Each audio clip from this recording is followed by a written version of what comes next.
Avez-vous déjà remarqué la façon dont les chrétiens emploient souvent les mêmes expressions, mais avec des sens différents?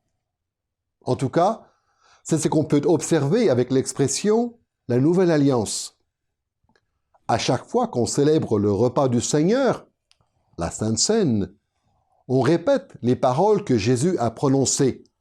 Cette coupe est la nouvelle alliance. Et un peu partout dans le monde, il y a des églises ou des écoles chrétiennes qui ont dans leur nom ces mots « nouvelle alliance ». Mais si vous demandez à des chrétiens, c'est quoi la nouvelle alliance? Les réponses varient d'une personne à l'autre. Alors parfois, quand les avis divergent, cela n'est pas très grave. Mais comme on va le voir dans cette leçon, le concept de la Nouvelle Alliance a tellement influencé les auteurs du Nouveau Testament qu'on peut dire que leur théologie est réellement une théologie de la Nouvelle Alliance. Et pour cette raison, autant que c'est possible, il est très important de chercher à bien comprendre ce qu'est la Nouvelle Alliance. Ceci est la troisième leçon de la série « Le Royaume et l'Alliance » dans le Nouveau Testament, et nous l'avons intitulée « La Nouvelle Alliance ».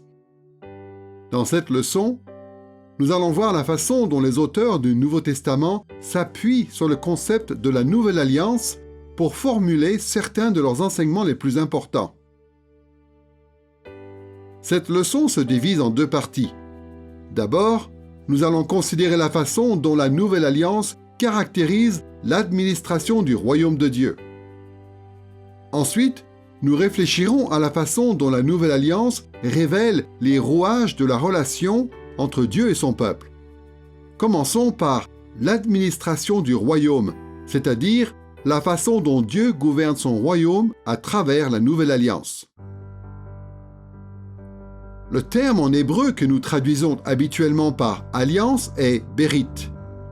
Dans la Septante, qui est la traduction grecque du Nouveau Testament, ce mot hébreu est traduit par le mot en grec « diatheke ».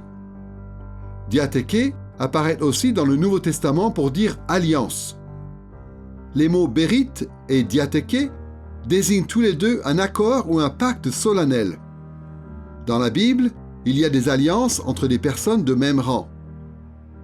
Il y a aussi des alliances entre des rois et leur peuple ou entre des rois et d'autres rois.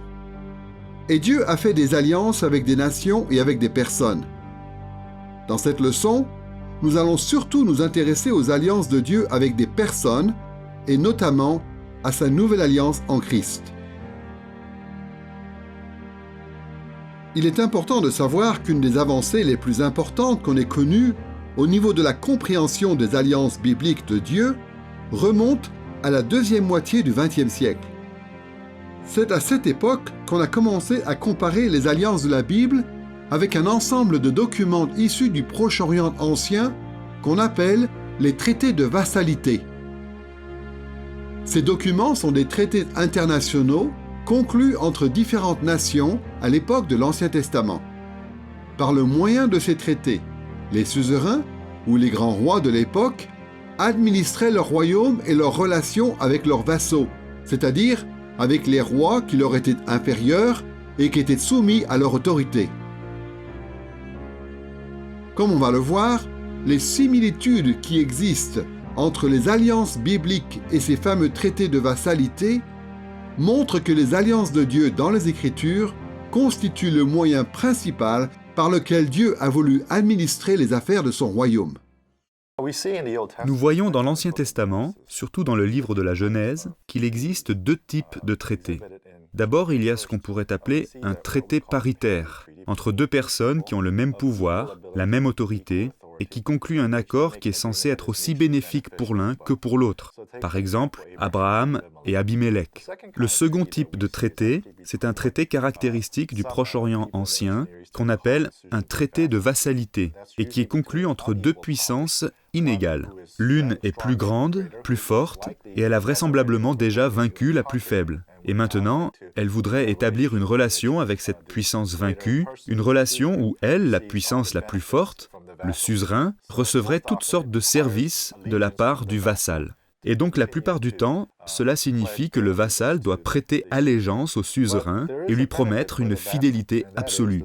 Mais il y a aussi un avantage pour le vassal, et c'est que le suzerain, à son tour, promet de lui venir en aide et de le secourir si jamais une armée hostile ou un envahisseur venait l'attaquer. Et donc il y a aussi cette relation qui est mutuellement bénéfique. On imagine les rois comme étant des tyrans et des seigneurs avides de richesses qui oppriment les citoyens de leur royaume. Mais en réalité, la royauté dans le contexte du Proche-Orient ancien, à l'époque de Jésus et avant, était très ancrée dans le concept d'alliance. Nous avons à notre disposition des traités de cette époque très anciens, et on voit qu'un roi ou un grand seigneur, ou ce qu'on appelle un suzerain, conclut un accord avec des gens qui deviennent en gros ses serviteurs ou ses vassaux.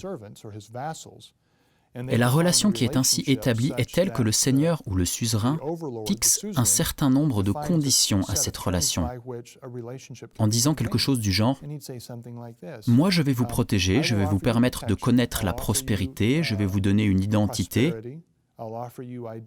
et en échange, vous allez participer à la vie de mon royaume en m'offrant une partie de vos récoltes et en me prêtant allégeance, et en refusant toute autre allégeance avec d'autres rois ou avec d'autres seigneurs. » Et donc il y avait quelque chose de très réciproque dans ces traités en quelque sorte. Et quand on commence à se représenter la royauté et le fonctionnement des alliances selon ce modèle, ce qu'on découvre, c'est qu'un certain nombre d'éléments dans l'Ancien Testament semblent correspondre parfaitement aux caractéristiques de ces traités de vassalité.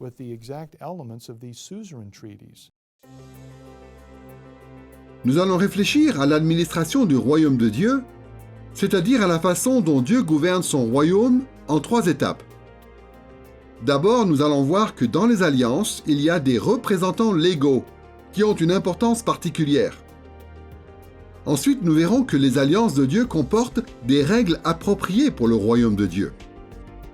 Et troisièmement, nous verrons que Dieu administre son royaume à travers ce qu'on pourrait appeler un développement organique des règles de l'alliance.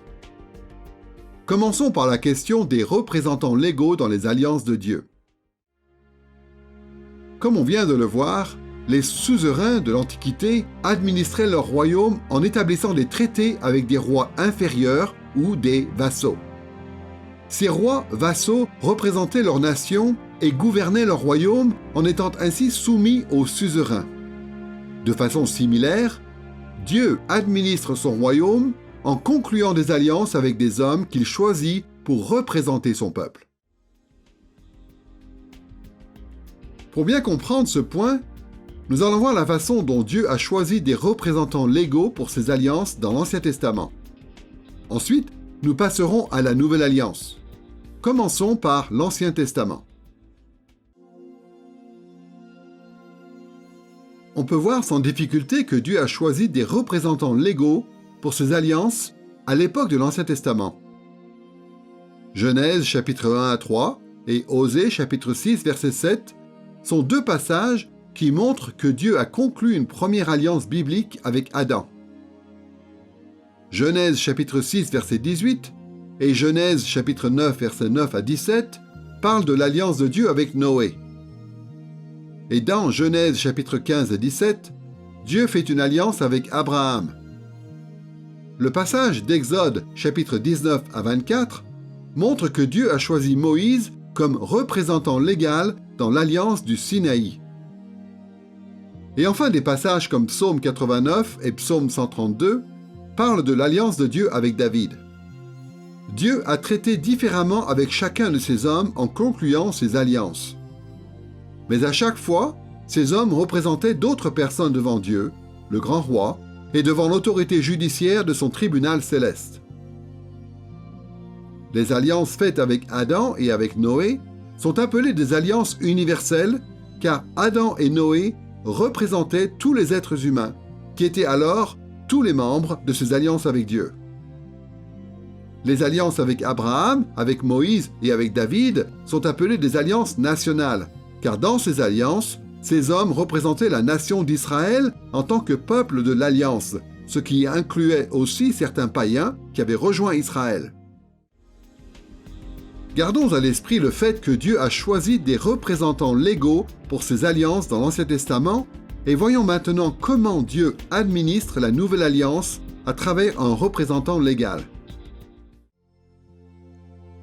À de maintes reprises dans le Nouveau Testament, c'est Christ qui est désigné comme étant le représentant légal de la nouvelle alliance. Dieu a traité avec lui de manière particulière en tant que représentant de l'Église, c'est-à-dire en tant que représentant de tous les Juifs et les non-Juifs que Dieu associe à Christ. Comme on le voit dans Hébreux chapitre 9, verset 15, Christ est le médiateur d'une nouvelle alliance afin que ceux qui sont appelés reçoivent la promesse de l'héritage éternel. On trouve des affirmations similaires dans des passages comme Romains chapitre 8, verset 34 ou 1 Timothée chapitre 2, versets 5 et 6. Le fait que Christ, dans la Nouvelle Alliance, ait été choisi par Dieu pour représenter l'Église, nous aide à comprendre une des caractéristiques les plus importantes de la théologie du Nouveau Testament. Comme beaucoup d'interprètes l'ont remarqué, la théologie du Nouveau Testament est christocentrique. Autrement dit, toutes les facettes de la théologie du Nouveau Testament sont intimement liées à la personne et à l'œuvre de Christ. Mais pourquoi est-ce le cas? Par exemple, pourquoi le Nouveau Testament dit-il qu'il faut croire en Jésus pour être sauvé? Pourquoi prier ou faire le bien au nom de Jésus? Pourquoi l'Église est-elle appelée le corps de Christ? La réponse est claire. Christ occupe cette place centrale dans la théologie du Nouveau Testament, car Dieu administre tous les aspects de la vie dans la Nouvelle Alliance à travers Christ, qui est le représentant de l'Église. Négliger cette caractéristique de la théologie du Nouveau Testament, c'est passer à côté d'un de ses éléments les plus importants. En ce qui concerne l'administration du royaume, nous avons donc pu voir que Dieu choisissait des représentants légaux pour ses alliances, et que c'était Christ qui était le représentant dans la nouvelle alliance. Maintenant, nous passons à une deuxième chose qui caractérise la façon dont Dieu gouverne son royaume. La question des règles appropriées établies par les alliances bibliques pour différentes périodes de l'histoire biblique. Dans le contexte du Proche-Orient ancien, les traités de vassalité avaient tous des éléments en commun, mais ils étaient aussi très différents les uns des autres. La raison pour cela, c'est que chaque traité s'attachait à des questions spécifiques qui concernaient en particulier les nations signataires du traité. De la même façon, les alliances de Dieu ont beaucoup de choses en commun, mais les règles prévues dans chaque alliance étaient conçues en fonction des questions spécifiques qui étaient importantes pour telle ou telle étape de l'histoire biblique. Nous allons voir que les alliances de Dieu prévoient des règles appropriées en fonction des différentes étapes de l'histoire. Et pour cela, nous allons d'abord considérer les alliances dans l'Ancien Testament, puis nous verrons les règles de la Nouvelle Alliance. Commençons par les règles des alliances dans l'Ancien Testament. En parcourant rapidement les stipulations des différentes alliances dans l'Ancien Testament, on peut voir que ces alliances mettent l'accent sur des choses particulières en fonction des différentes étapes du royaume de Dieu. L'alliance de Dieu avec Adam est souvent appelée l'alliance des fondements. Cette alliance met l'accent sur le projet de Dieu pour son royaume et sur le rôle des êtres humains dans le royaume avant et après que le péché entre dans le monde. Après le déluge, Dieu conclut une alliance avec Noé, que l'on appelle parfois l'alliance de la stabilité. Cette alliance met l'accent sur la stabilité de la nature en tant qu'environnement durable où l'humanité, qui est tombée dans le péché, va néanmoins pouvoir servir les intérêts du royaume de Dieu. L'alliance avec Abraham pourrait être appelée l'alliance de l'élection d'Israël. Cette alliance se concentre sur les privilèges et sur les devoirs d'Israël en tant que peuple élu de Dieu. L'alliance avec Moïse est souvent appelée l'alliance de la loi, puisqu'elle met l'accent sur la loi que Dieu a donnée à Israël lorsqu'il a unifié les tribus d'Israël pour en faire une nation. Avec cette alliance, Dieu a commencé à conduire le peuple d'Israël vers la terre promise. Enfin, il y a l'alliance avec David, qu'on pourrait appeler l'alliance de la royauté. Cette alliance fait de la nation d'Israël un véritable royaume et met l'accent sur le fait que la dynastie de David doit conduire le peuple dans le service du royaume de Dieu. Nous voyons donc qu'il y a des règles appropriées prévues pour les différentes alliances dans l'Ancien Testament. C'est sans surprise que la Nouvelle Alliance, à son tour, prévoit des règles appropriées pour le royaume sous cette ère nouvelle. La Nouvelle Alliance couvre la dernière période de l'histoire biblique après les alliances de Dieu avec Adam, avec Noé, avec Abraham, avec Moïse et avec David. Et donc, pour cette raison, on peut appeler cette Nouvelle Alliance l'alliance de l'accomplissement. En tant que telle, elle fixe des règles qui sont censées remédier aux échecs du passé et remplir ou accomplir en Christ les desseins de Dieu pour son royaume. La Nouvelle Alliance est mentionnée pour la première fois dans l'Écriture, dans Jérémie chapitre 31, verset 31, où il est dit ceci. « Voici que les jours viennent, oracle de l'Éternel, où je conclurai avec la maison d'Israël et la maison de Juda une alliance nouvelle. » Dans le contexte plus large de ce verset, l'expression « les jours viennent » désigne une période qui doit venir après la fin de l'exil d'Israël. Comme on l'a vu dans une leçon précédente, le message chrétien de la bonne nouvelle ou de l'Évangile, c'est que le royaume de Dieu va triompher mondialement et définitivement après la fin de l'exil d'Israël. Donc, dès la première mention de la Nouvelle Alliance dans la Bible, cette Nouvelle Alliance est associée au parachèvement victorieux du royaume de Dieu. Ainsi, dans Jérémie chapitre 31, versets 33 et 34, Dieu révèle les règles de la Nouvelle Alliance et on peut voir que ces règles sont appropriées pour cette dernière étape du royaume en Christ. Voici ce qui est dit dans ce passage. « Voici l'alliance que je conclurai avec la maison d'Israël après ces jours-là. Je mettrai ma loi au-dedans d'eux. Je l'écrirai sur leur cœur. Je serai leur Dieu et ils seront mon peuple. Celui-ci n'enseignera plus son prochain, ni celui-là son frère, en disant « Connaissez l'Éternel », car tous me connaîtront, depuis le plus petit d'entre eux jusqu'au plus grand, car je pardonnerai leurs fautes et je ne me souviendrai plus de leurs péchés.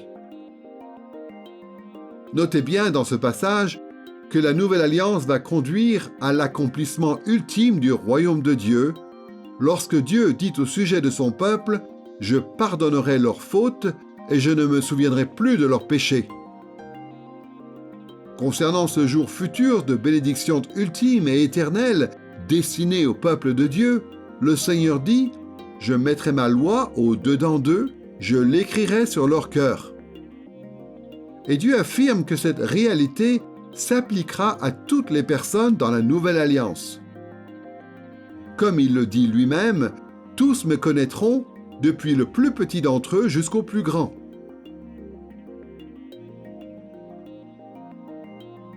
Alors certes, dans des passages comme Deutéronome chapitre 10 verset 16 ou Jérémie chapitre 4 verset 4, Dieu appelle déjà les Israélites à faire plus que simplement s'associer extérieurement aux alliances de Dieu.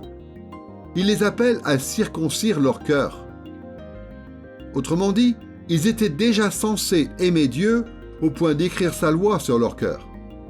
Mais les règles de la Nouvelle Alliance prévoient que dans cette étape finale du royaume, Dieu va intervenir pour écrire lui-même sa loi sur le cœur de tous les membres du peuple de l'Alliance. Après la résurrection de Jésus et son ascension, fondamentalement, la forme du royaume de Dieu n'a pas changé, dans le sens où Dieu continue de régner sur son peuple dans le lieu qu'il a choisi. Mais extérieurement, beaucoup de choses ont changé.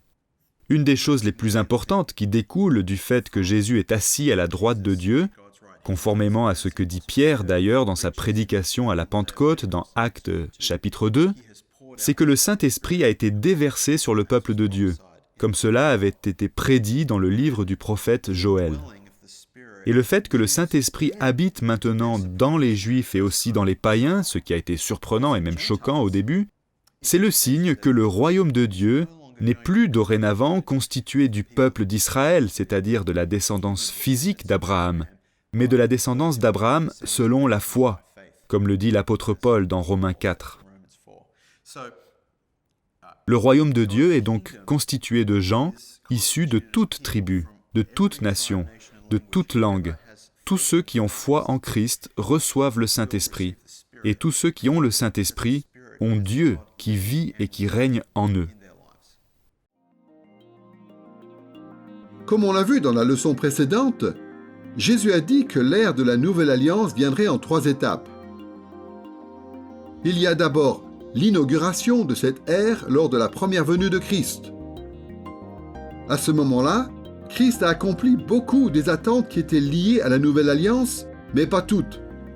Ensuite, il y a la continuation de l'ère de la Nouvelle Alliance qui couvre toute l'histoire actuelle de l'Église. Pendant cette période, Jésus accomplit encore d'autres attentes liées à la Nouvelle Alliance, mais il en reste encore qui ne sont pas accomplies.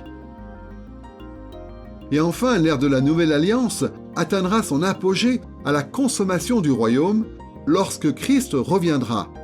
Et ce jour-là, toutes les attentes liées à la Nouvelle Alliance seront pleinement accomplies. Cet accomplissement de la Nouvelle Alliance en 3 étapes nous aide à reconnaître cette autre caractéristique fondamentale de la théologie du Nouveau Testament. Non seulement cette théologie est-elle christocentrique, mais elle cherche aussi à expliquer quelles sont les règles de la Nouvelle Alliance en fonction de son déploiement au fil de ces 3 étapes. Ainsi, les auteurs du Nouveau Testament consacrent beaucoup de temps à ajuster les attentes de leurs lecteurs à la vie dans la Nouvelle Alliance. Par exemple, contrairement aux attentes que pouvait susciter Jérémie, chapitre 31, des passages comme Matthieu, chapitre 6, verset 12, ou 1 Jean, chapitre 1, verset 9, cherchent à montrer que les gens qui suivent Christ ont encore besoin de s'humilier et de demander pardon, car ils continuent d'enfreindre la loi de Dieu. On voit aussi dans des passages comme 2 Corinthiens, chapitre 11, verset 13, ou Galates, chapitre 2, verset 4, qu'il y a encore des faux croyants parmi les vrais croyants dans l'Église de la Nouvelle Alliance. Quel effet l'application des règles de la Nouvelle Alliance a-t-elle sur ce type de facteurs parmi d'autres?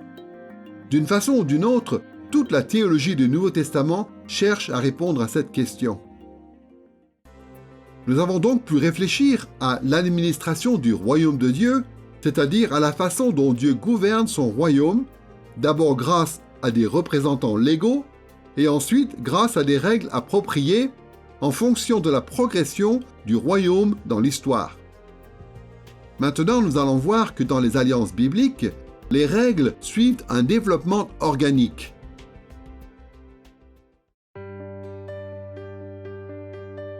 Le développement organique des règles des alliances peut être comparé à la croissance d'un arbre. Un arbre se transforme au fur et à mesure qu'il pousse, depuis son état de graine jusqu'à sa pleine maturité. Mais c'est toujours le même organisme. Eh bien, les alliances de l'Ancien Testament ressemblent à cela. Chaque alliance dans l'Ancien Testament a son propre représentant légal et chacune se concentre sur des règles qui sont appropriées en fonction de l'époque de l'histoire. Mais à l'image d'un arbre, il y a une unité organique malgré ces changements. Nous allons voir qu'il y a un développement organique dans l'alliance de Dieu, d'abord dans l'Ancien Testament. Ensuite, nous verrons comment ce développement organique se poursuit dans la Nouvelle Alliance. Commençons par les alliances de l'Ancien Testament.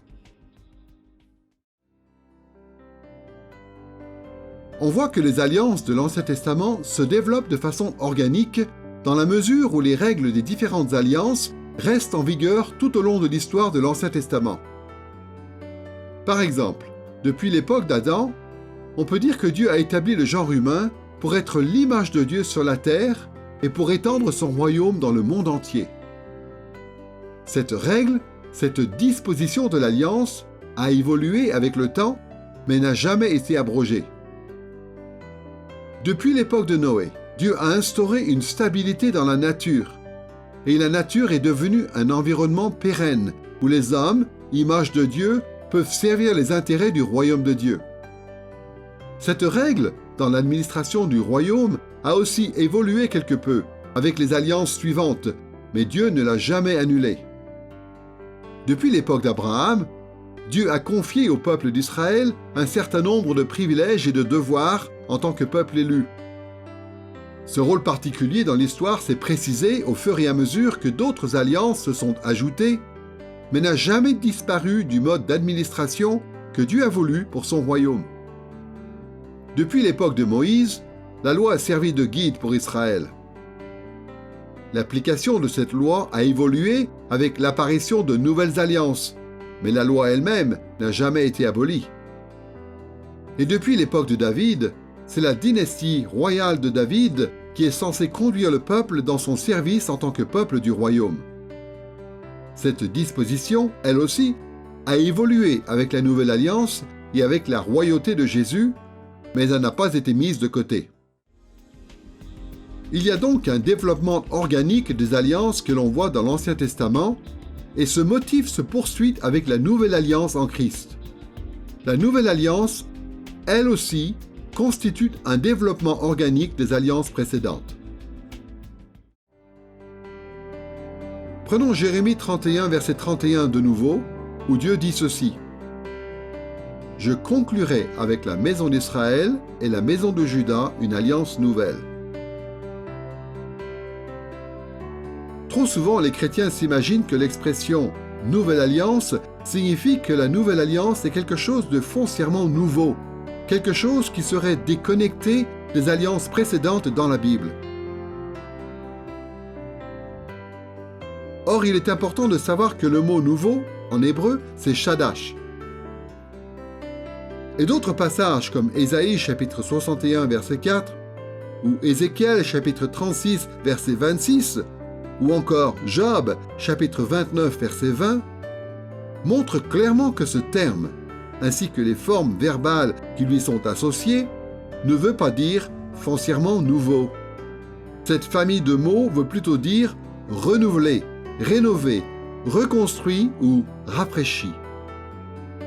Cette façon de voir les choses s'appuie aussi sur le fait que Dieu dit que la nouvelle alliance sera conclue avec la maison d'Israël et la maison de Juda. Autrement dit, la nouvelle alliance est une alliance nationale renouvelée, avec la descendance d'Abraham et avec les païens qui ont rejoint la famille d'Abraham après la fin de l'exil d'Israël. Évidemment, la nouvelle alliance établit aussi certaines règles qui sont appropriées par rapport à sa situation historique, exactement comme l'avaient fait toutes les alliances précédentes dans l'Ancien Testament. Ces nouvelles règles ont été révélées par Christ et par ses apôtres et ses prophètes. Mais comme l'avaient fait aussi toutes les alliances précédentes, la nouvelle alliance renouvelle aussi, reconstruit, rénove ou rafraîchit les règles que Dieu avait établies pour son royaume dans le passé. Quand on pense au royaume de Dieu tout au long du canon de l'Écriture et tout au long de l'histoire de la rédemption, on peut voir qu'il y a des changements dans la façon dont le royaume est administré, quand on passe d'une alliance biblique à une autre, jusqu'à ce que ces alliances culminent en Christ. Et donc, par exemple, surtout dans l'Ancien Testament, on voit que Dieu réalise son plan salvateur à travers la nation d'Israël par le moyen de l'Ancienne Alliance. Et on voit que Dieu s'occupe surtout d'une nation particulière et qu'il met en place une théocratie, une représentation visible de son royaume. Et c'est à travers cette nation que le Messie va venir, le Seigneur Jésus. Et dans cette façon d'administrer le royaume, on voit qu'il y a beaucoup de choses qui sont liées à un lieu particulier, à un territoire particulier, à un mode de gouvernement bien particulier, et ainsi de suite. Mais ensuite, quand on pense à l'accomplissement de ces choses en Christ, quand la nouvelle alliance entre en vigueur pour le royaume, il y a des choses qui changent. Évidemment, c'est Christ qui règne. C'est lui qui accomplit la figure et les ombres contenues dans l'Ancien Testament. Il remplit la fonction de David et de Moïse. Et c'est lui qui, par sa vie, sa mort et sa résurrection, inaugure le royaume et introduit le règne salvateur de Dieu dans ce monde et constitue une communauté internationale, ce qu'on appelle l'Église, l'homme nouveau, juifs et non-juifs ensemble. De sorte que maintenant, Jésus règne dans l'Église et par l'Église. C'est là le règne spirituel de Christ à travers son peuple, où des hommes, des femmes et des enfants viennent à la foi et à la repentance. En croyant, ils rejoignent ce royaume. Ils reçoivent le règne salvateur de Dieu. Ce royaume maintenant est international, car le règne de Dieu y rassemble des gens issus de toute tribu, de toute nation, de tout peuple et de toute langue. Et ce royaume se manifeste dans l'Église, où là aussi, il y a un genre de théocratie, où Jésus règne sur son peuple dans l'Église locale, mais pas vraiment de la même façon qu'à l'époque de la nation d'Israël dans l'Ancien Testament. Quand on pense à la façon dont Dieu administre son royaume et à la façon dont ce mode d'administration peut changer, il ne faut pas s'imaginer Dieu comme un genre de vieux bureaucrate qui essaierait de mettre en place un nouvel organigramme parce que le premier ne lui convenait pas. Et donc Dieu aurait une espèce de plan B. Non, Dieu n'est pas comme ça, ses projets sont cohérents. Donc le mieux, à mon avis, c'est de supposer que les principes opératoires ne changent pas tant que ça. Et ensuite, il faut essayer de discerner les changements qui, effectivement, sont mis en place. Pour ce qui nous concerne, je pense que le fait que Jésus ne soit plus là physiquement est important, puisque cela veut dire que le Saint-Esprit est venu, de façon à ce que l'Église ne soit pas obligée de se centrer sur un endroit géographique particulier, là où Jésus serait présent. Mais l'Église a la possibilité et la liberté de se disperser, étant accompagnée par l'Esprit de Jésus pour porter son message et accomplir sa mission dans le monde entier. Et il y a aussi cette transition entre les alliances, qui fait que ce qui était soumis auparavant aux capacités de la chair est maintenant suspendu à la puissance du Saint-Esprit, de sorte que le but de l'ancienne alliance, qui était d'aimer Dieu de tout son cœur, de toute son âme, de toute sa force, et d'aimer son prochain comme soi-même, ce but est accessible maintenant aux croyants par l'Esprit. Ce genre de développement organique que l'on observe entre les alliances de l'Ancien Testament et la Nouvelle Alliance nous montre que la théologie du Nouveau Testament a une troisième caractéristique très importante. Non seulement elle est christocentrique, et non seulement elle présente les règles de la Nouvelle Alliance qui sont appropriées par rapport au déploiement en 3 étapes du royaume de Christ, mais en plus, on peut dire que la théologie du Nouveau Testament est basée sur la théologie de l'Ancien Testament. Essentiellement, la théologie du Nouveau Testament n'est pas une foi nouvelle. Au contraire, les auteurs du Nouveau Testament cherchent à appliquer les enseignements de l'Ancien Testament à la lumière de la révélation de Dieu en Christ. C'est une des raisons pour lesquelles le Nouveau Testament est relativement court. Le Nouveau Testament présuppose la validité permanente de l'Ancien Testament. C'est aussi la raison pour laquelle les auteurs du Nouveau Testament en appellent à l'Ancien Testament à d'innombrables reprises pour justifier leur théologie. Donc, quand on dit que la théologie du Nouveau Testament, c'est à la théologie de la Nouvelle Alliance, on n'est pas en train de dire que c'est quelque chose qui est séparé de l'Ancien Testament. La réalité, c'est que la théologie du Nouveau Testament, dans toutes ses dimensions, incorpore et prolonge la théologie de l'Ancien Testament. Jusqu'ici, dans cette leçon sur la Nouvelle Alliance, nous avons pu réfléchir à l'administration du royaume de Dieu ou la façon dont Dieu gouverne son royaume. Nous passons maintenant au deuxième volet principal de cette leçon, à savoir les rouages de la relation entre Dieu et son peuple sous la Nouvelle Alliance. Les auteurs du Nouveau Testament évoquent, sous beaucoup d'angles différents, la relation entre Dieu et son peuple dans le cadre de son alliance. Ils font référence à la grâce de Dieu et à sa colère. Ils appellent leurs destinataires à l'obéissance et ils les avertissent contre le danger de la désobéissance. Ils décrivent la façon dont Dieu épargne les épreuves à certaines personnes et en appelle d'autres à souffrir.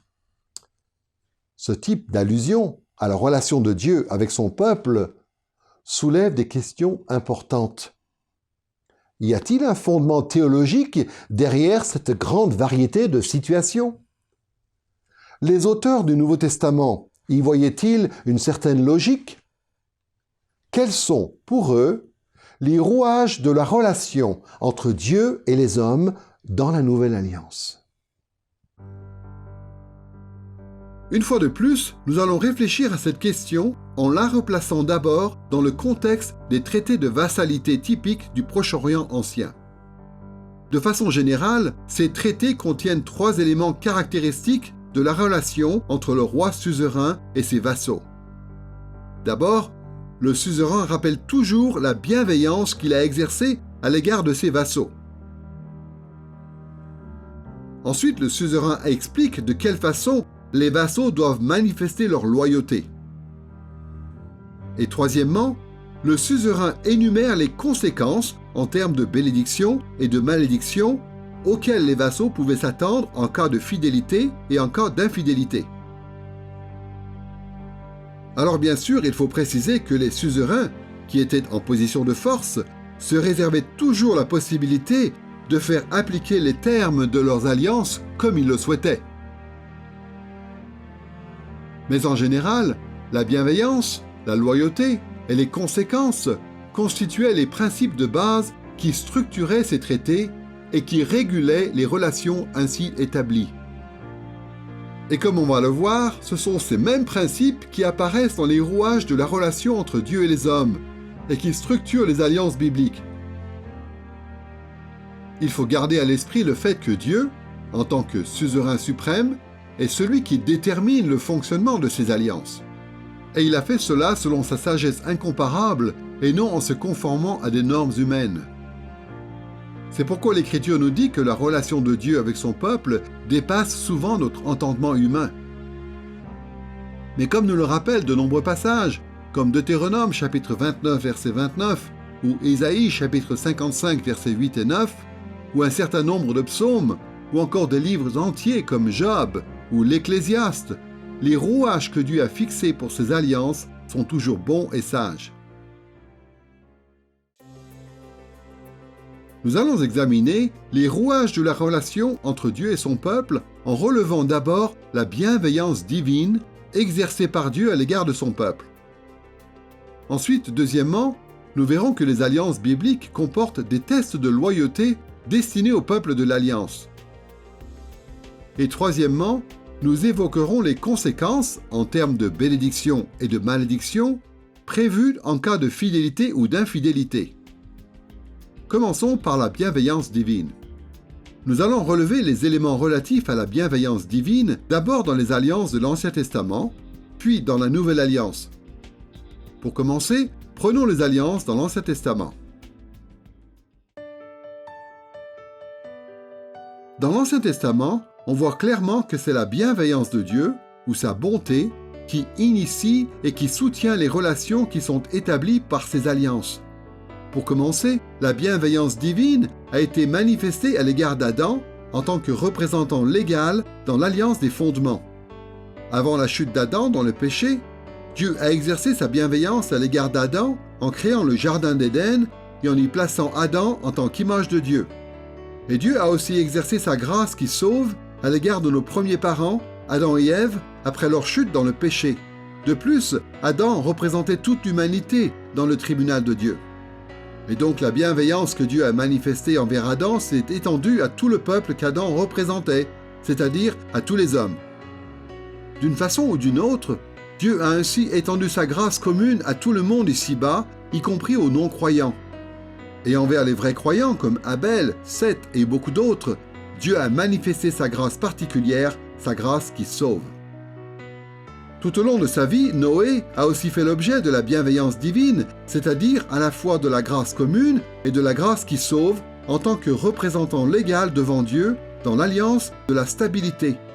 Comme c'était le cas dans l'alliance avec Adam, la bienveillance que Dieu a manifestée envers Noé s'est étendue à l'ensemble du peuple de l'alliance que Noé représentait, c'est-à-dire à tous les hommes. Encore une fois, de bien des manières, Dieu a étendu sa grâce commune à tout le monde. Et envers les vrais croyants, qui appartiennent surtout à la lignée de Sem, Dieu a manifesté sa grâce qui sauve. Abraham, à son tour, a fait l'objet de la bienveillance divine, sous l'effet de la grâce commune et de la grâce qui sauve, en tant que représentant légal aux yeux de Dieu, dans l'alliance de l'élection d'Israël. La bonté de Dieu a été manifestée envers Abraham et envers le peuple de l'alliance qu'il représentait, c'est-à-dire envers les Israélites et envers les païens qui se joindraient au peuple d'Israël. Selon ce qu'il décidait, Dieu a aussi exercé sa grâce commune en faveur du peuple de son alliance, y compris en faveur des personnes non croyantes comme Ésaü. Mais Dieu a aussi exercé sa grâce qui sauve en faveur de personnages fidèles comme Jacob, Joseph et beaucoup d'autres. La vie de Moïse, telle qu'elle nous est rapportée, nous montre que la bienveillance divine, grâce commune et grâce qui sauve, a été manifestée envers lui aussi de manière bien particulière en tant que représentant légal aux yeux de Dieu dans l'alliance de la loi.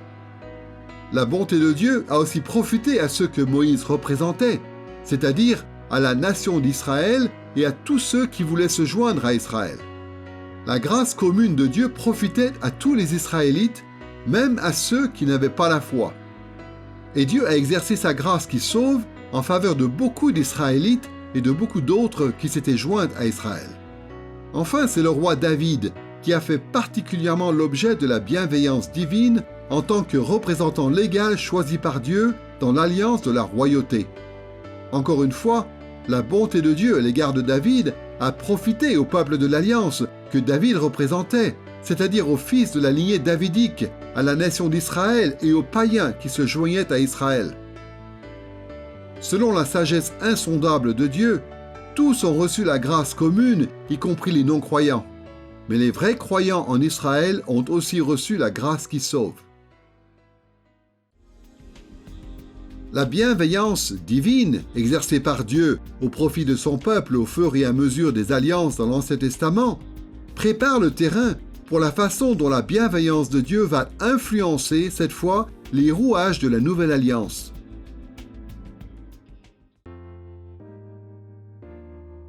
D'abord, le Nouveau Testament attire notre attention sur la bienveillance de Dieu envers Christ, le nouveau représentant légal de l'Alliance. Soyons clairs, un peu comme Adam avant la chute dans le péché, Jésus n'a jamais eu besoin de la miséricorde de Dieu, ni de son pardon, ni de sa grâce qui sauve. Cela dit, des passages comme Matthieu chapitre 3 versets 16 et 17, Matthieu chapitre 12 verset 18 ou Luc chapitre 3 verset 22 montre qu'au moment de l'inauguration de son royaume, le Père a oint Jésus de son esprit en vue de l'équiper pour son ministère. D'après Romains chapitre 8, verset 11, c'est même par la puissance du Saint-Esprit que le Père a ressuscité Jésus d'entre les morts. De plus, si l'on en croit le psaume 2, versets 4 à 6, Matthieu chapitre 28, verset 18 et Actes chapitre 2, versets 31 à 33, c'est par sa bienveillance que Dieu a élevé Jésus jusqu'à sa position actuelle d'autorité et de pouvoir pour cette étape qui est celle de la continuation de son royaume. Et de cette même bienveillance divine découleront tous les privilèges et toute la gloire que Christ recevra le jour de la consommation de son royaume. Mais ensuite, le Nouveau Testament parle de ce que la théologie chrétienne appelle souvent l'union à Christ. Cette doctrine révèle que la bienveillance de Dieu envers Christ profite aussi à l'Église, c'est-à-dire au peuple de l'Alliance que Christ représente. L'union des croyants à Christ comporte deux aspects. D'une part, nous sommes en Christ. Ce que cela veut dire, c'est que puisque Christ est notre représentant légal dans l'Alliance, alors le peuple de la Nouvelle Alliance est identifié à Christ dans le tribunal céleste de Dieu. Et donc, à de nombreux égards, ce qui est vrai au sujet de Christ est considéré comme vrai au sujet de tout ce que Christ représente auprès de Dieu. C'est à cela que l'apôtre Paul fait allusion quand il dit dans Éphésiens chapitre 1 verset 13 « Et en Christ, vous aussi, vous avez entendu le message de vérité, cet évangile qui vous apportait le salut. Oui, c'est aussi en Christ que vous avez cru, vous avez obtenu de Dieu l'Esprit Saint. » Mais d'autre part, le Nouveau Testament ne parle pas seulement des croyants qui sont en Christ. Il parle aussi de Christ en nous. C'est-à-dire que Christ est présent et qu'il agit dans les croyants par le Saint-Esprit tout au long de leur vie sur terre. Voici ce qui est dit dans Romains chapitre 8, versets 10 et 11. « Et si Christ est en vous, le corps, il est vrai, est mort à cause du péché, mais l'esprit est vie à cause de la justice. Et si l'esprit de celui qui a ressuscité Jésus d'entre les morts habite en vous, il donnera aussi la vie à vos corps mortels par son esprit qui habite en vous. » Ce qu'on voit dans ce passage, c'est que les auteurs du Nouveau Testament, tout en reconnaissant que l'Église est identifiée à Christ dans le ciel, savent que l'ère de la Nouvelle Alliance n'a pas encore atteint sa consommation. Par conséquent, la vie dans la Nouvelle Alliance aujourd'hui est différente de ce qu'elle sera lorsque Christ reviendra. Par exemple, le peuple de Dieu dans la Nouvelle Alliance continue de pécher actuellement. De plus, il y a dans l'Église visible des faux croyants, c'est-à-dire des gens qui n'ont pas la foi qui sauve et qui coexistent avec les vrais croyants. Il n'y a qu'à la consommation du royaume que l'œuvre de Christ en nous sera parachevée. Et donc, le Nouveau Testament affirme que jusqu'au retour de Christ, il y a une grâce commune que Dieu exerce envers tous ceux qui sont dans l'Église visible, y compris envers les non-croyants. Il y a des passages comme Jean chapitre 15, versets 1 à 6, ou comme Hébreux chapitre 6, versets 4 à 6, qui montrent que des non-croyants peuvent recevoir de grands bienfaits temporaires de la part de Dieu, sans jamais recevoir sa grâce qui sauve. Mais en même temps, cette grâce qui sauve, Dieu l'accorde aux vrais croyants dès maintenant. C'est donc sans surprise que l'on peut constater combien la théologie du Nouveau Testament rappelle constamment la bienveillance de Dieu. À la fois dans l'Ancien Testament et dans le Nouveau, on peut voir que le Seigneur se montre bienveillant envers toute l'humanité, envers les bons et envers les méchants, envers les justes et envers les injustes, envers ceux qui sont ses enfants et envers ceux qui ne le sont pas. Le Seigneur se montre bienveillant de la manière suivante. D'abord, il ne nous détruit pas tout de suite, malgré le fait que nous soyons tous des pécheurs. Il nous permet de vivre par sa grâce. Ensuite, il nous accorde le bienfait de la pluie, par exemple, et la pluie tombe sur les champs des méchants et sur ceux des justes. Il est dit aussi que le soleil fait pousser les plantes et qu'il donne la vie aux justes et aux injustes. On voit donc que Dieu est bon envers toutes les créatures, bonnes ou méchantes, et qu'il nous donne à tous la possibilité de reconnaître qui il est. C'est par sa miséricorde que le Seigneur donne à ceux qui ne le suivent pas, et même à ceux qui le renient, la possibilité d'écouter son message, d'étudier sa parole et d'être sauvés. Le Seigneur est bon, même envers ceux qui nient son existence. Et à ceux qui lui appartiennent, il promet d'être toujours là avec eux et de les bénir éternellement. Voici ce que dit l'apôtre Paul dans Éphésiens chapitre 2 verset 8. « C'est par la grâce en effet que vous êtes sauvés par le moyen de la foi, et cela ne vient pas de vous, c'est le don de Dieu. » Nous venons donc de voir que les rouages de la relation entre Dieu et son peuple impliquaient, d'une part, la mise en avant de la bienveillance divine. Nous allons voir maintenant que la vie dans l'alliance avec Dieu implique aussi des tests de loyauté. Ces exigences, relatives à l'obéissance, révèlent la condition du cœur de ceux qui sont dans l'alliance avec Dieu.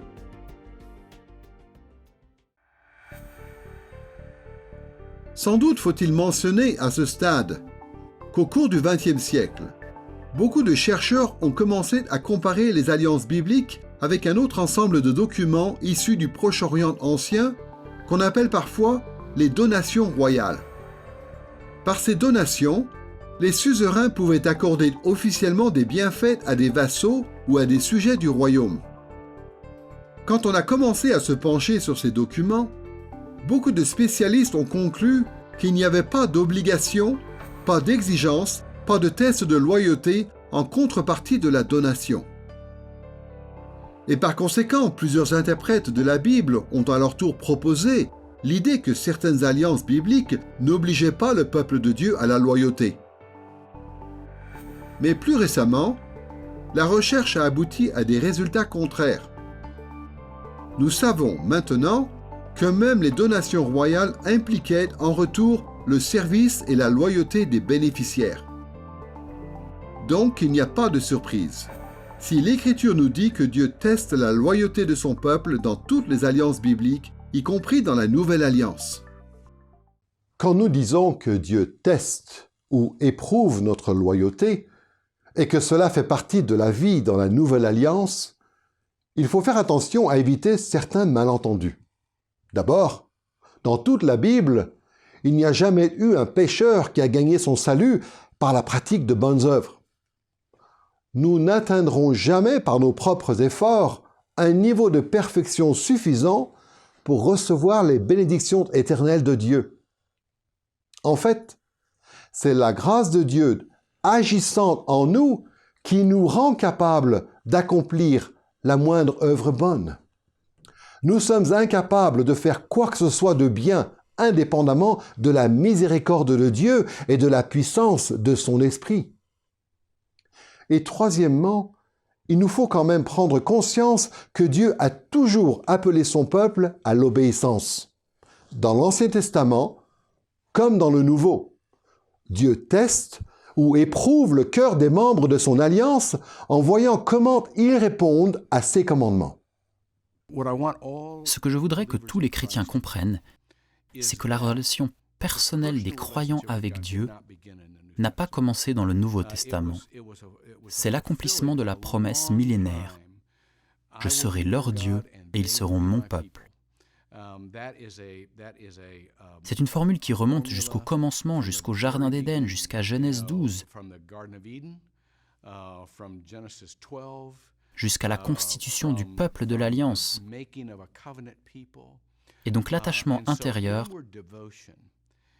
c'est la source de l'obéissance. Ce n'est pas le résultat de l'obéissance.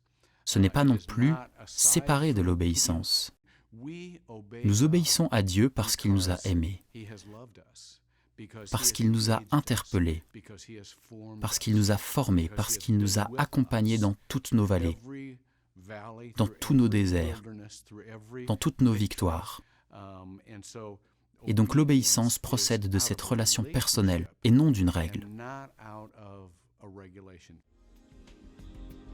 Pour comprendre plus précisément ce que cela veut dire, nous allons voir tout d'abord qu'il y a des tests de loyauté qui sont prévus dans les alliances de l'Ancien Testament. Ensuite, nous examinerons les tests de loyauté dans la Nouvelle Alliance. Commençons par l'Ancien Testament. Tous les gens qui connaissent un peu la Bible savent que Dieu, dans le cadre de l'alliance avec Adam, a testé celui-ci en tant que représentant légal par le moyen des directives qu'il lui a données dans le Jardin d'Éden. Nous savons aussi que Dieu a appelé à la loyauté l'ensemble du peuple de l'Alliance représenté par Adam, c'est-à-dire l'ensemble du genre humain. Noé aussi a été testé ou éprouvé par Dieu dans le cadre de son alliance en tant que représentant légal à la fois avant le déluge et après. Et les Écritures montrent que Dieu a continué de tester le cœur du peuple de l'Alliance représenté par Noé.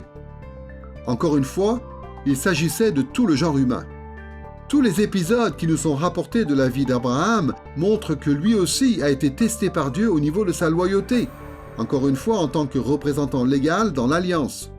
À titre d'exemple, prenons simplement Genèse chapitre 22, versets 1 et 19, où il est dit explicitement que Dieu a éprouvé Abraham lorsqu'il lui a ordonné d'offrir en sacrifice son fils Isaac. Dans Genèse chapitre 22, verset 12, l'ange du Seigneur dit à Abraham « J'ai reconnu maintenant que tu crains Dieu et que tu ne m'as pas refusé ton fils, ton unique. » On peut voir dans ce passage pourquoi Dieu a ordonné une telle chose à Abraham.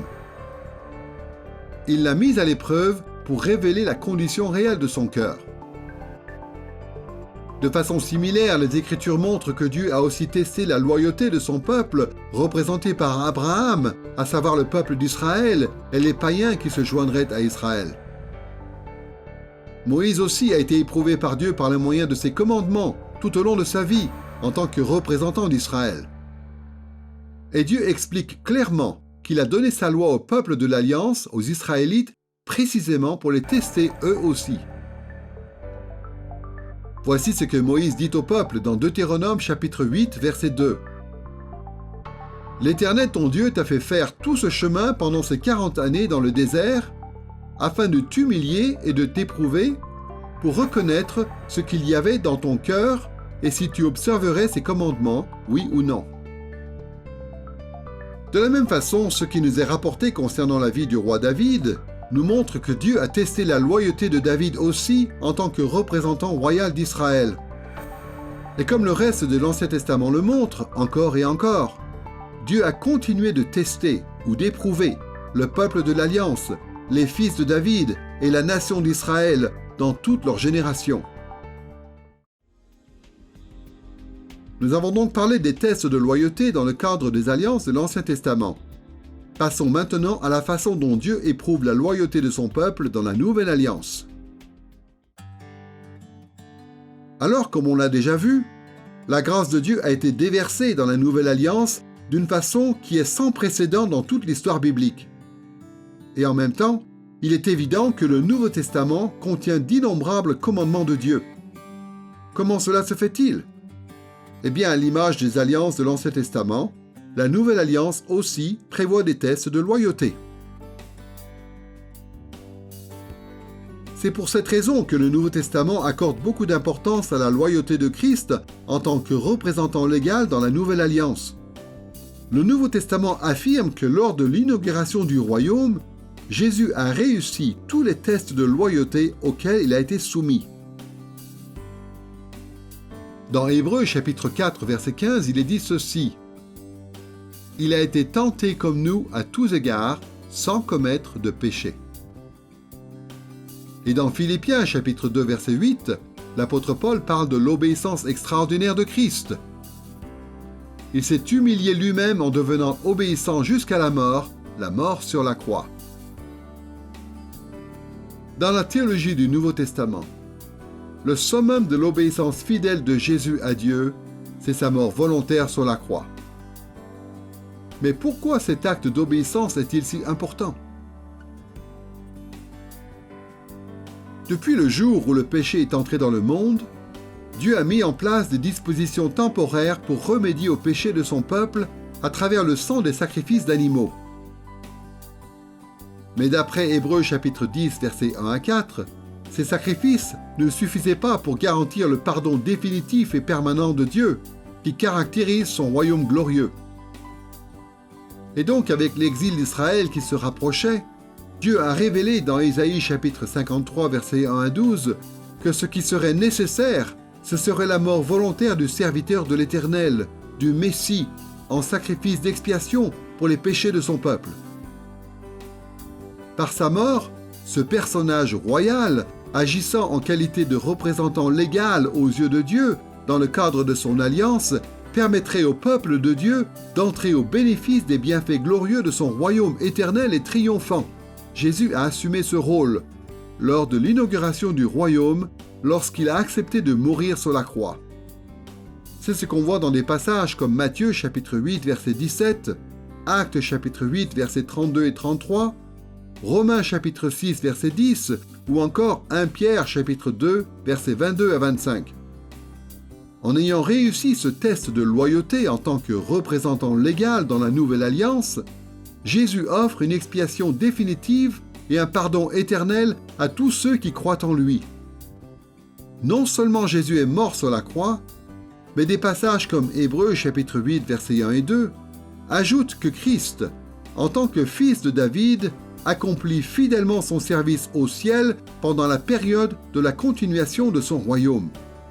Et 1 Corinthiens chapitre 15 verset 24 dit aussi que lorsque Christ reviendra dans la gloire, le jour de la consommation, il remettra humblement le royaume à Dieu le Père comme un acte d'obéissance. Alors il est certain que la théologie du Nouveau Testament met beaucoup d'accent sur la loyauté parfaite de Christ, qui est notre représentant légal dans la Nouvelle Alliance. Mais cela n'empêche pas le Nouveau Testament de souligner en même temps les tests de loyauté qui sont en vigueur pour l'Église, c'est-à-dire pour le peuple de la Nouvelle Alliance. Pour comprendre quels sont ces tests de loyauté, il faut se référer de nouveau à la notion d'union à Christ. D'un côté, l'Église est en Christ, c'est-à-dire qu'elle est identifiée à Christ aux yeux de Dieu dans son tribunal céleste. Et d'après 1 Timothée chapitre 3 verset 16, Christ est celui qui a prouvé parfaitement sa loyauté et qui a été par conséquent déclaré juste quand le Saint-Esprit l'a ressuscité d'entre les morts. Ainsi, comme on le voit par exemple dans Romains chapitre 4 versets 23 à 25, cette justification légale et solennelle de Christ dans le tribunal céleste est imputée à tous ceux qui ont la foi en lui. En Christ, les vrais croyants sont considérés comme ayant réussi le test, parce que Christ a réussi le test à leur place. Cette vérité merveilleuse qui concerne Christ dans le tribunal céleste de Dieu, c'est la base de cette doctrine du Nouveau Testament que le théologien protestant appelle sola fide ou la justification par la foi seule. Mais d'un autre côté, l'union à Christ implique aussi l'expérience quotidienne de Christ en nous. Pendant cette période où l'Église existe sur terre avant le retour de Christ, les gens dans l'Église passent par des tests de loyauté qui révèlent la condition de leur cœur. Et l'Esprit de Christ agit dans les vrais croyants pour les rendre saints. Cet aspect de notre union à Christ correspond à la doctrine protestante traditionnelle qu'on appelle la sanctification ou encore la croissance dans la grâce. Et l'Écriture nous dit que c'est en nous testant ou en nous éprouvant que Dieu nous fait avancer sur le chemin de la sanctification. Comme on le voit dans Jacques chapitre 1 versets 2 et 3, « Mes frères, considérez comme un sujet de joie complète les diverses épreuves que vous pouvez rencontrer, sachant que la mise à l'épreuve de votre foi produit la patience. » Alors n'oublions pas que pendant les étapes de l'inauguration et de la continuation du royaume de Christ, l'Église visible est constituée à la fois de vrais croyants et de faux croyants. Et c'est à travers ces tests de loyauté que les uns et les autres montrent s'ils ont ou non la foi qui sauve. Quand ils sont éprouvés, les faux croyants échouent et se détournent de Christ. Au contraire, les vrais croyants, bien qu'ils ne soient pas parfaits ici-bas, persévèrent dans leur loyauté à Christ par la puissance du Saint-Esprit. Concernant les faux croyants, il est dit ceci dans 1 Jean chapitre 2 verset 19. « Ils sont sortis de chez nous, mais ils n'étaient pas des nôtres, car s'ils avaient été des nôtres, ils seraient demeurés avec nous. Mais de la sorte, il est manifeste que tous ne sont pas des nôtres. » Comme ce passage l'indique, la théologie du Nouveau Testament contient de nombreux commandements de Dieu qui servent de test de loyauté et qui révèlent qui sont les vrais croyants dans l'Église. La nuit où il a été livré, Jésus-Christ a établi une nouvelle alliance. Et comme toutes les alliances, celle-ci implique des engagements réciproques et des devoirs réciproques. Et dans cette merveilleuse alliance, un de nos engagements principaux, c'est notre engagement vis-à-vis de la Seigneurie de Jésus-Christ. C'est-à-dire que nous nous engageons à obéir à sa volonté et à ses voies, à lui rendre nos armes et à les soumettre à son autorité, et à vivre en conséquence, à la fois dans notre cœur et par notre volonté de suivre le cœur de Dieu dans le monde. Mais s'il y a une chose qu'il faut préciser ici, c'est que l'accomplissement de nos devoirs dans l'Alliance, c'est quelque chose qui se fait grâce à la présence et la puissance du Saint-Esprit. Le Saint-Esprit conditionne complètement la motivation de cette obéissance et élève cette motivation bien au-dessus d'un simple sens tyrannique du devoir, de façon à ce que cette alliance devienne, pour reprendre le langage de l'Écriture, une alliance de joie mutuelle. Nous faisons la joie de celui qui veille sur nous, et lui, il fait la nôtre. Et on comprend mieux pourquoi l'apôtre dit que le royaume de Dieu, ce n'est pas une tyrannie, mais c'est la justice, la paix et la joie par le Saint-Esprit. Certains des plus grands héros de la foi nous ont dit que ce devoir qui nous incombe d'être fidèles et loyaux au Seigneur, ce n'est pas quelque chose qu'on accomplit à contre-cœur, mais plutôt avec enthousiasme et de tout cœur, parce qu'il nous a gagnés. Et par conséquent, nous nous réjouissons en lui et en ses voies. En ce qui concerne les rouages de la relation entre Dieu et son peuple dans la Nouvelle Alliance, nous avons donc évoqué la question de la bienveillance divine, puis celle des tests de loyauté. Maintenant, nous passons au troisième élément, les conséquences en termes de bénédiction et de malédiction prévues en cas de fidélité ou d'infidélité. Nous allons examiner les conséquences en cas de fidélité ou d'infidélité à Dieu en suivant le même schéma que pour les autres points. D'abord, nous allons considérer les alliances dans l'Ancien Testament. Puis, nous nous intéresserons à la Nouvelle Alliance. Pour commencer, voyons quelles sont les bénédictions et les malédictions qui sont prévues dans les alliances de l'Ancien Testament. Avant la Nouvelle Alliance, la question des conséquences en termes de bénédiction et de malédiction était un élément très important de la relation de Dieu avec les représentants légaux de ces alliances et avec le peuple de l'Alliance dans son ensemble. Aussi, comme on l'a dit précédemment, Dieu appliquait souvent les termes de ces alliances d'une façon qui dépassait l'entendement des hommes. Et donc, dans l'Écriture, on voit que Dieu, parfois, accélère, augmente, amoindrit, reporte ou même annule les bénédictions et les malédictions qui sont prévues dans ces alliances, et il le fait d'une manière qui nous est difficile de comprendre. Mais il le fait toujours selon sa sagesse et sa bonté qui sont parfaites. Dans l'Alliance des fondements, Dieu maudit Adam, le représentant légal, en lui infligeant la souffrance et la mort comme conséquence de sa désobéissance. Mais Dieu lui accorde aussi des bénédictions. Dans Genèse chapitre 3 verset 15, Dieu promet aux hommes la victoire sur la descendance du serpent. Et à la fois cette malédiction de la mort et cette espérance de la victoire sont transmises, selon le bon vouloir de Dieu, à l'ensemble du peuple de l'Alliance, représenté par Adam, c'est-à-dire à tout le genre humain. Dans l'Alliance de la stabilité de la nature, le représentant légal qu'est Noé reçoit des bénédictions comme conséquence de son service fidèle. Mais il doit aussi faire face à des malédictions, comme des difficultés au sein de sa famille après le déluge. Des bénédictions et des malédictions du même ordre ont été données aux générations suivantes du peuple de l'Alliance, représentées par Noé. Encore une fois, il s'agit de toute l'humanité. Dans l'Alliance de l'élection d'Israël, Abraham aussi, en tant que représentant légal, reçoit des bénédictions et des malédictions. Ces conséquences sont ensuite transmises au peuple d'Israël et à tous ceux qui se joignent à Israël au fil des générations.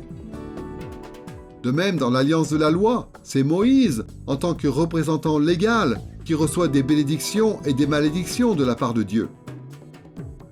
Non seulement cela, mais en plus, la loi de Moïse annonce explicitement toutes sortes de bénédictions et de malédictions spécifiques qui sont destinées au peuple d'Israël et aux païens qui se joignent à Israël. Et dans l'alliance de la royauté, le roi David lui-même, en tant que représentant légal, reçoit les conséquences en termes de bénédiction et de malédiction de sa fidélité et de son infidélité. Il en est de même pour le peuple qu'il représente dans l'alliance, à commencer par sa descendance royale, mais aussi tout le peuple d'Israël et les païens qui se joignent à Israël. Nous avons pu parcourir brièvement les conséquences en termes de bénédiction et de malédiction qui étaient prévues dans les alliances de l'Ancien Testament. Ces choses que nous venons de voir préparent le terrain pour l'enseignement du Nouveau Testament concernant les conséquences de l'infidélité ou de la fidélité dans la Nouvelle Alliance. La théologie du Nouveau Testament insiste sur le fait que Christ, en tant que représentant légal dans la Nouvelle Alliance, a fait l'expérience à la fois des malédictions de Dieu et des bénédictions de Dieu. Comme l'apôtre Paul le dit dans Galates chapitre 3 verset 13, Jésus a subi la malédiction de Dieu, conséquence des péchés de tous ceux qui croient en lui, quand il a souffert et quand il est mort sur la croix. Notez bien que Jésus n'a pas fait l'objet de la malédiction de Dieu en raison de ses propres échecs. Jésus n'a jamais péché. Mais conformément à la prophétie d'Ésaïe, chapitre 53, versets 1 à 12, Jésus a subi le jugement de Dieu en tant que figure royale innocente qui s'est substituée à l'ensemble du peuple de Dieu de toutes les époques. Par contraste, toutefois, en raison de sa propre justice, Christ a aussi reçu la bénédiction de Dieu. Jésus est le seul être humain à avoir servi Dieu parfaitement et qui mérite donc de recevoir en récompense les bénédictions éternelles de Dieu. Voyez ce qui est dit sur le lien entre l'obéissance de Christ et la bénédiction de Dieu dans Philippiens chapitre 2 versets 8 et 9. Christ est devenu obéissant jusqu'à la mort sur la croix. C'est pourquoi aussi Dieu l'a souverainement élevé et lui a donné le nom qui est au-dessus de tout nom. Dans la théologie du Nouveau Testament, la résurrection de Jésus et son ascension au moment de l'inauguration du royaume constituent la juste récompense de son obéissance parfaite à Dieu. Jésus fait l'objet de la bénédiction de Dieu tout au long de la continuation de son royaume en régnant sur toute la création depuis la droite du Père. Et cette bénédiction n'en sera que plus grande au jour de la consommation de son royaume, lorsqu'en guise d'héritage éternel, il entrera dans son règne sur la nouvelle création. On sait que la théologie du Nouveau Testament exalte Jésus pour avoir gagné cette bénédiction qui consiste à régner sur toute la création. Mais on sait aussi que les conséquences prévues dans la Nouvelle Alliance concernent aussi l'Église, qui est le peuple de la Nouvelle Alliance. Encore une fois, la doctrine de l'union à Christ révèle qu'il y a deux aspects à cette réalité. D'un côté, puisque nous sommes en Christ, toutes les bénédictions éternelles de Dieu sont déjà destinées irrévocablement aux vrais croyants. Les vrais croyants peuvent se reposer avec assurance sur le fait qu'ils n'auront jamais à subir la malédiction éternelle de Dieu. Les bénédictions éternelles de Dieu leur sont garanties, car Christ est leur représentant légal dans l'Alliance. C'est cela qui permet à l'apôtre Paul de formuler cette doxologie bien connue dans Éphésiens chapitre 1 verset 3. « Béni soit le Dieu et Père de notre Seigneur Jésus-Christ, qui nous a bénis de toute bénédiction spirituelle dans les lieux célestes en Christ. » Puisqu'ils sont identifiés à Christ dans le ciel, les vrais croyants ont déjà reçu toute bénédiction spirituelle. De la même façon que Christ a subi la malédiction éternelle de Dieu pour nous, il a aussi reçu en récompense les bénédictions éternelles de Dieu pour nous. D'un autre côté, notre union à Christ implique aussi Christ en nous, c'est-à-dire qu'il agit en nous, les vrais croyants, de façon à nous faire recevoir les conséquences de notre fidélité et de notre infidélité au quotidien. Mais rappelons-nous que jusqu'à ce que Christ revienne dans la gloire, l'Église visible est constituée à la fois de vrais croyants et de faux croyants.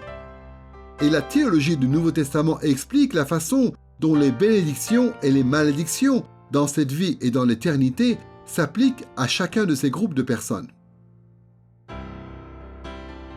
Des passages comme Luc chapitre 12 versets 45 et 46 ou Romains chapitre 2 versets 4 et 5 montrent que les faux croyants qui persistent dans leur rébellion contre Dieu vont connaître des bénédictions dans cette vie, mais ces bénédictions vont augmenter les malédictions éternelles qu'ils recevront dans l'éternité.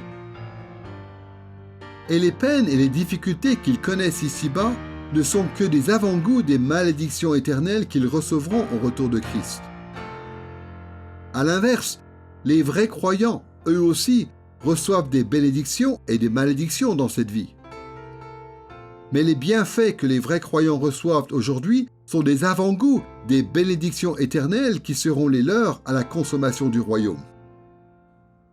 Et pour les vrais croyants, comme on le voit par exemple dans Hébreux chapitre 12 versets 1 à 11, les peines ou les malédictions temporaires qu'ils subissent représentent la correction paternelle de Dieu qui les aime. Ces difficultés servent à nous sanctifier et elles augmentent les bénédictions éternelles que nous recevrons lorsque Christ reviendra. Dans Apocalypse chapitre 21 versets 6 à 8, Dieu dit ceci : à celui qui a soif, je donnerai de la source de l'eau de la vie gratuitement. Tel sera l'héritage du vainqueur. Je serai son Dieu et il sera mon fils. Mais pour les lâches, les incrédules, les abominables, les meurtriers, les débauchés, les magiciens, les idolâtres et tous les menteurs, leur part sera dans l'étang brûlant de feu et de soufre. Ce jour-là, les faux croyants qui sont dans l'Église de la Nouvelle Alliance seront éternellement condamnés. Mais les vrais croyants recevront leur héritage éternel dans la gloire de la nouvelle création. Si nous voulons voir quelles sont les bénédictions que le peuple de Dieu va recevoir après le jugement dernier, il faut aller voir Apocalypse 21 et 22, où il y a ce tableau extraordinaire de la nouvelle création à la fin du monde. Et j'aime beaucoup cette description de la nouvelle création dans Apocalypse 21 et 22, parce que ce n'est pas juste une reconstitution de la Genèse, du Jardin d'Éden, ce n'est pas juste un retour au jardin. C'est plutôt une bonification du jardin. C'est dynamique. C'est bien mieux que ce qu'était le Jardin d'Éden. Dans le Jardin d'Éden, Adam et Ève avaient cette responsabilité de régner au nom de Dieu, de cultiver le jardin et de prendre soin de la terre. Et dans la nouvelle création, c'est précisément ce qu'on fera, et c'est cela notre bénédiction. Mais nous ne pécherons jamais. Adam et Ève avaient la possibilité de pécher. Dans la nouvelle création, le peuple de Dieu ne pourra jamais chuter. Dans le Jardin d'Éden, Jésus n'était pas là physiquement, corporellement, mais il sera là dans la nouvelle création. Et donc la bénédiction qui nous est destinée en tant que peuple de Dieu, en tant que peuple de la Nouvelle Alliance, c'est vraiment une nouvelle création qui sera bien meilleure que tout ce que le monde a connu jusqu'ici. Dans cette leçon sur la Nouvelle Alliance en Christ, nous avons réfléchi à l'administration du royaume de Dieu et nous avons vu que Dieu administrait ou gouvernait son royaume à travers des alliances et à travers des représentants légaux.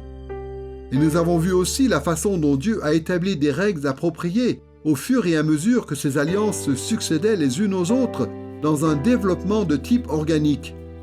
Nous avons aussi examiné les rouages de la relation entre Dieu et le peuple de l'Alliance et nous avons vu que ces rouages impliquaient la bienveillance divine, des tests de loyauté et les conséquences en cas de fidélité ou d'infidélité. Si l'on veut bien comprendre le Nouveau Testament, il est important de garder à l'esprit le fait que la Nouvelle Alliance en Christ, ce n'est pas juste un détail de la théologie du Nouveau Testament. La Nouvelle Alliance est la dernière alliance de Dieu avec son peuple, et en tant que telle, la Nouvelle Alliance a profondément influencé tout ce que les auteurs du Nouveau Testament ont écrit. Par la Nouvelle Alliance, Dieu a fait un pacte solennel avec son peuple en Christ. Et mieux on comprendra ce qu'est la Nouvelle Alliance, plus on sera capable de discerner quelles sont les caractéristiques les plus importantes de la théologie du Nouveau Testament.